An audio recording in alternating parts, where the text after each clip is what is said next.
hear this loud boom, and every window in the house exploded. The roof was lifted. A chimney fell. This is my home. I came out of that hole in the center. I was just thankful that I handed him the grandbaby when I did, you know, because he got her downstairs. And because if I would have still had her in my arms, I don't know what would have happened. And today marks 1 month since the deadly tornado swept through western and southern Kentucky from that Friday night into the Saturday morning. In total, 76 people died. The National Weather Service said the tornado traveled more than 350 miles from the state of Arkansas right through the Bluegrass State. The F4 tornado had winds up to 190 miles per hour, destroying government buildings, homes, and that candle factory in Mayfield, Kentucky. The storms destroyed neighborhoods. It took out businesses and forced small communities to figure out what it means to rebuild and where to go next. Now, 30 days into the process, WHAS 11 News is back in western Kentucky tonight. Shay McAllister returned to Mayfield, where she reported from 1 month ago, and is joining us live now with the differences she's seeing so far. Shay?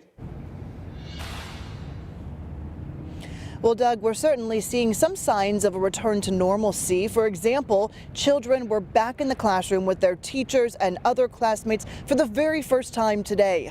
But everywhere you look, you can still see tons of damage, a sign of the work that still needs to be done. Volunteers who have been here since the beginning describe this shift as the transition from survival mode to long-term rebuilding. Houses that are livable now have tarps or plywood covering missing roofs or windows, and the electricity has been restored to all of the homes that aren't considered a complete loss. Intersections that went without stoplights now have temporary traffic controls. And as for the people here, we're told this community is resilient. They are determined, but quite honestly, they're also tired. I think that the initial shock of what happened turned into a really heavy sorrow and grief. I've seen stages of anger and frustration with people, and I think those have just come in waves. But I think now it's a month into this, and the people are just exhausted. They just want to go back to what it was on December 9th.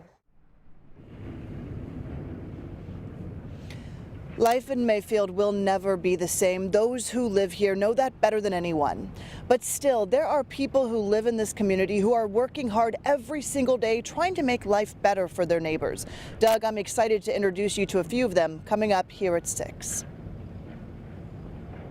As you remember, the big chorus from western Kentucky was, "Please don't forget us. Don't get a month from now and 2 months from now and forget us." And at one point, the governor was even saying there were so many volunteers, hey, back off a little bit. So what's the scene like there now? Do they still have a lot of volunteers? And is anybody telling you we're starting to see it wane off here with the interest?